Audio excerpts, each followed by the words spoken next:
माफी चाहते हैं, बीच में रुक गया था। डॉक्टर सिक्किम जी भी हमारे साथ हैं। सिक्किम जी जयंती मना रहे हैं सर छोटू राम जी की, और बहुत बड़ी शिक्षा उन्होंने दी, किताबों के माध्यम से दी और उनके संबोधन के माध्यम से दी। क्या कहना चाहेंगे? पहले तो मैं छोटू राम की जो जयंती है इसको सत सत नमन करती हूँ, प्रणाम करती हूँ। और ये हमारे एक ऐसे महापुरुष हैं जिनकी हमारे को मतलब एक दशा और दिशा दी है। हमने इनके पद चिन्ह पर चल कर ना, जो आज की राजनीति है या जो आज के हालात है, हमें दोबारा से लड़ने की जरूरत है, दोबारा से सर छोटू राम पैदा करने की जरूरत है, दोबारा से इनके मार्गदर्शन में या जो इन लोगों ने हम तक शिक्षा दी है उन पर काम करने की जरूरत है, ताकि हमारी नस्ल और फसल, रोटी और बेटी को हम बचा सके। क्योंकि ये आज़ादी की दूसरी लड़ाई है और जो अधूरी लड़ाई सर छोटू राम छोड़ के गए थे, उस लड़ाई को अब किसानों ने अपने हाथ में ले लिया है और उसके ऊपर लड़ाई लड़ रहे हैं। और लगातार जो एमएसपी की गारंटी है, जो आंदोलन के दौरान हमारे ऊपर केस वगैरह हुए थे वो भी वापस नहीं हुए हैं, और जो पराली बिल है वो भी ऐसे के ऐसे है, और जो बिजली बिल है ऐसे के ऐसे है। यानी मतलब जो मामला था जहां से शुरू हुआ था वहीं के वहीं अटका पड़ा है। अब इसके ऊपर हमने दोबारा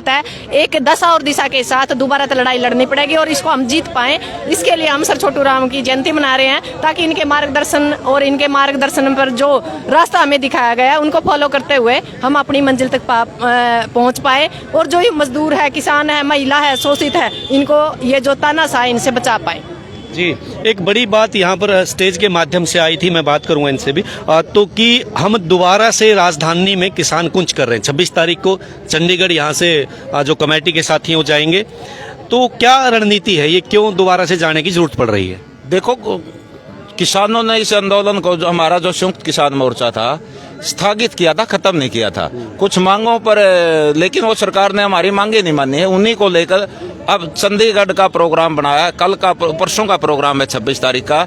हमने यहाँ से भी पूरे प्रत्येक गांव में एक गाड़ी जुम्मा लगाई है, तो बड़ी अच्छी हाजिरी में मैं कहूँगा कि यहाँ से प्रत्येक गांव से, हमारे 67 गांव हैं उचाना हल्के के, तो 67-70 गाड़ी के करीब यहाँ से जाने का काम करेगी। इसी प्रकार पूरे हरियाणा से वहाँ पर, पूरे हरियाणा की चंडीगढ़ पहुंचेगी और पूरे देश के अंदर जितने भी प्रदेशों की राजधानी है सभी पर किसान राज्यपाल को ज्ञापन देने का काम करेंगे। वरना जो एमएसपी की गारंटी दे, हमारे जो बिजली बिल विधेयक है संशोधन किया उसको खारिज करे। तो वहाँ कहाँ पर इकट्ठा होने वाले? तो हमारे पंचकुला से इकट्ठे होकर ना राज्यपाल को ज्ञापन देने के लिए पहुंचेंगे। तो आपके माध्यम से, आपके चैनल के माध्यम से हम सबसे अपील करते हैं कि ज्यादा से ज्यादा संख्या में पहुंचकर किसान मजदूर की एकता को ज्यादा दर्शाने का काम करें और सरकार को झुकाने का काम करें।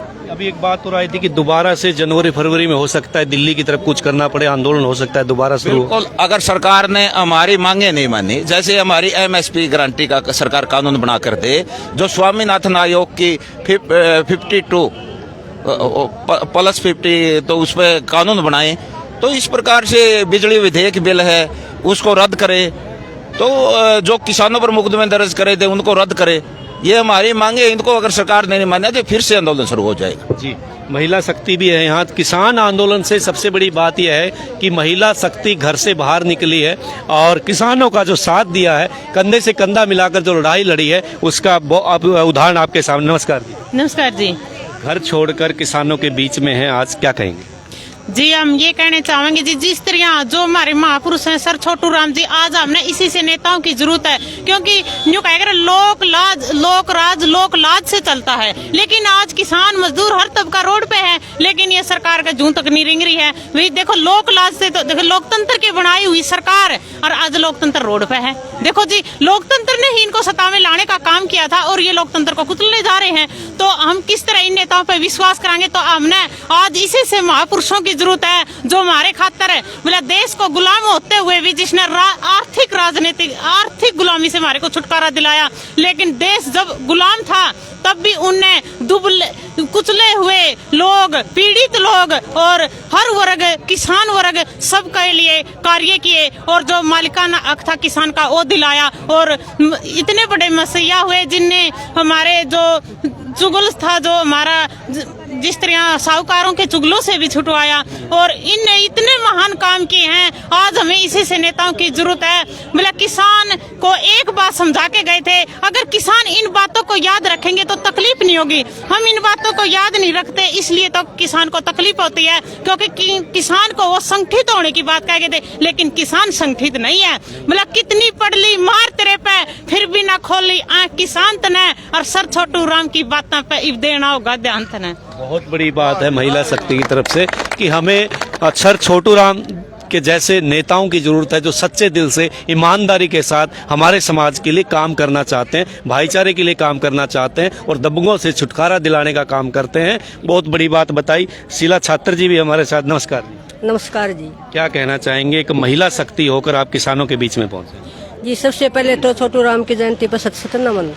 जी मैं ये कहना चाहूँ, कल तो एक छोटू राम जी थे, आज जिसने किसानों की लड़ाई लड़ी थी, आज हजारों छोटू राम खड़े हैं। कल जैसे आजाद जियों ने पता लगा कि किसानों का शोषण किया जा रहा है, क्यों खार के गेले दुआई बीज लगा रहे थे और किसानों का शोषण किया जा रहा था। किसान नेता ने जब बेरा लग गया तो हमारी मीटिंग थी, तो व्यापारियों का बारे में जाकर हमने धरना दे दिया, तो वो हमारी वापसी होगी। उनने मान लिया कि हम आगे से दवाई नहीं देवांगे।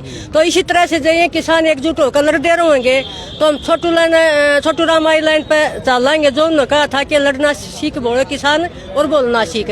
बोलना तो थोड़ा थोड़ा देखो सब आ गया और ये लड़ाई लड़ने का भी रापार्य है। तो एक इस तरह जैसे आजाद जी हैं, सिकम जी है, ये पूनम, हम सब बहन जो मिलकर लड़ाई लड़ रहे हैं। तो इसी तरह से किसान आगे जो गांव में डूब के बैठे हैं सब बाहर आएंगे तो हम हर लड़ाई को पार कर देंगे। जी बिल्कुल। आजाद भाई, वो बालाजी ट्रेडिंग कंपनी बीज भंडार का क्या मामला था? देखो मामला वो इसके खाद के साथ बीज और दवाई लगाता था, किसानों का शोषण हो रहा था। तो जैसे ही हमें पता चला तो हमने उसके आगे धरना दिया और तो उस बात पे वो राजी हो। जो वहाँ की बीज भंडार की एसोसिएशन थी, सबको हमने बुलाया, भाई आप ये शोषण बंद करो किसानों का। तो हमारा उस बात पे समझौता हुआ। तो अब किसानों को उन्होंने बगैर खाद के साथ बगैर दवाई और बीज लगाए। अब हर एक प्रत्येक किसान इलाका का अपना खाद ले जा सकता है। तो हमने ये भी कहा किसानों को, भाई जिसने पीछे भी जो भी जिसके बीज लगे या दवाई लगे वो वापस करो अपने अपने। जी अनिल भाई, युवा साथी हैं और युवाओं की संख्या यहाँ है ही नहीं, क्या कहोगे?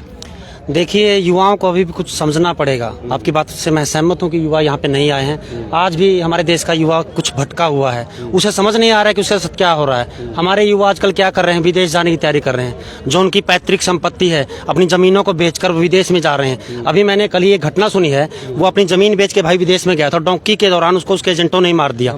हाँ, तो मैं अपनी एक अपील करना चाहता हूँ साथियों से कि अपनी जमीन बेच के और विदेशों का रास्ता अख्तियार ना करें। हमारी जमीन के अंदर बहुत सोना है, मेहनत करें, अपनी जमीन से सोना उगाएं और अपनी जमीन को अपने कब्जे में रखें। इसके ऊपर किसी का मालिकाना हक ना होने दें। जी क्या कह रहे हैं युवा साथी, क्या कहेंगे इसके बारे में? थोड़ा इधर आ जाओ। देखो जी, बात यह है जो भाई अनिल बता रहे हैं ना, ये 100/100 सही है। आजकल युवा जो है विदेश जाने की तैयारी कर रहे हैं, इसमें कोई दो राय की बात नहीं। और हमारे इलाके में ज्यादा और एजेंटों के माध्यम से जाते हैं। एजेंट पूरा पैसा लेते हैं, 20-20, 25-25 लाख रुपए लेते हैं। उनके पास दोबारा डबड़ा जमीन का, वो अपना जमीन भी बेच कर चले जाते हैं। तो वो कहीं जाते हैं, वहाँ काम नहीं मिले तो फिर आना मुश्किल हो जाता है, तो वहाँ भी बेकार है। ये आड़ा सिस्टम और खराब कर लिया। मतलब विदेश में जाए बर्तन भांडे मांज लेंगे, पूरा काम नहीं करेंगे, आड़े काम नहीं करेंगे। तो हमारा तो ये है कि बुजुर्गों का ले लो, हमारा तो हमने तो काम करे है, काम करके रोटी खाई है। तो हम तो यही कहेंगे हमारे युवा साथियों ने कि वो मेहनत करो, चाहे वो पढ़ाई की बात हो, चाहे वो खेती बाड़ी की बात हो या व्यापार लाइन की बात हो। हर लाइन में आप लोग मेहनत करो, मेहनत का फल हमेशा मीठा होता है। ईमानदारी से मेहनत करो और अपनी हक की रोटी खाओ। ये खेती जो घाटे का सौदा बन गया, आप माइक के माध्यम से बता रहे थे कि भाई हम अपने ही खेत में मजदूरी करना छोड़ गए, सारा पैसा मजदूरी में चला जाता है, कुछ कीटनाशक दवाइयों में चला जाता है, तो घाटे का सौदा इसलिए बन गई, काम तो करते नहीं। देखो जी, एक बात और है कि सरकार भी जो है किसानी की तरफ ध्यान नहीं दे रही। अच्छा बीज, अच्छा खाद या अच्छी दवाई, यानी गुणवत्ता नहीं है, रेट जो है बहुत बड़े महंगे हैं। उसके साथ साथ ये इसमें भी हमारा काम करने में कमी आई है। मैं ये मानूंगा कि हमारा किसान साथी जो है नी, वो भी मशीनरी के भरोसे खेती लग गया करने, खुद की मेहनत उसने भी छोड़ दी। वो मैं कह रहा था थोड़ा बहुत काम आप भी करा करो। अगर हम सारी मजदूरी पे कराओ फिर बच्चे बिगा के। आजकल जमीन कम है, कुछ ही लोगों के पास गाँव में जमीन है, बाकी तो हम तो जो चौकोत्तर में लेकर खेती करते हैं। कोई 50,000 किला ले रहा है, कोई 60,000 किला ले रहा है। तो उसमें हम खुद मेहनत कराएंगे तो हमारी मजदूरी बचेगी, मजदूरी बचा और कुछ नहीं बचता।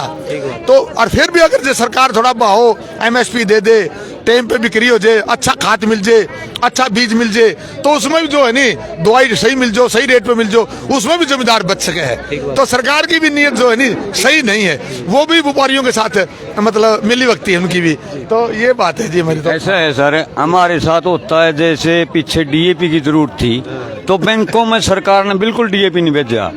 और से देखो जी अभी आ जाएगा, अभी तो गेहूं बिजली, अभी यूरिया की जरूरत है। ठीक 25 दिन भी या भी न पहले व्यापारियों के पास तो ये यूरिया आ गया, बैंकों में अभी नहीं है। ये सरकार की ही चाल है। सरकारी ऐसे दुरुपयोग हमारे साथ करती है जैसे डुप्लीकेट दवाई है। आप और हम तो नहीं पकड़ सकते, उसको सरकार पकड़ती नहीं। इनसे मिली वक्त होती है सरकार की, इनके पास पैसा जाता है, इसीलिए सरकार दुरुपयोग करती है। कोई भी चोरी करता है सरकार ही पकड़ेगी, दूसरे आदमी को क्या पता। सरकार के जानबूझ के अपने चट्टे बट्टे चोर छोड़ रहे हैं इन्होंने। यही इस तरह की जब सरकार सख्ती करेगी तो किसी की क्या हिम्मत है।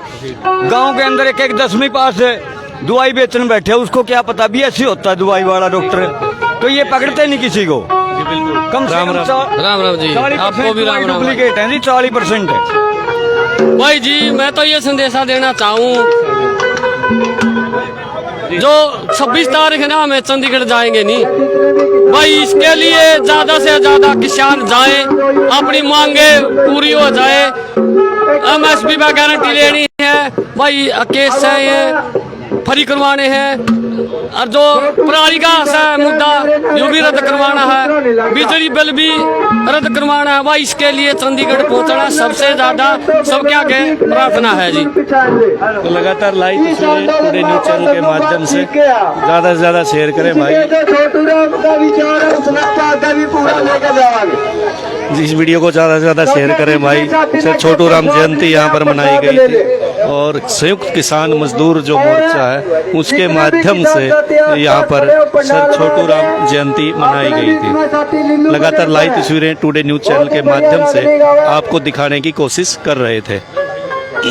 और अपने बीच में साथी वीडियो को ज्यादा से ज्यादा शेयर करें भाई। उसके बाद फिर अपने वक्त बोलेंगे साथी लीलू राम बटन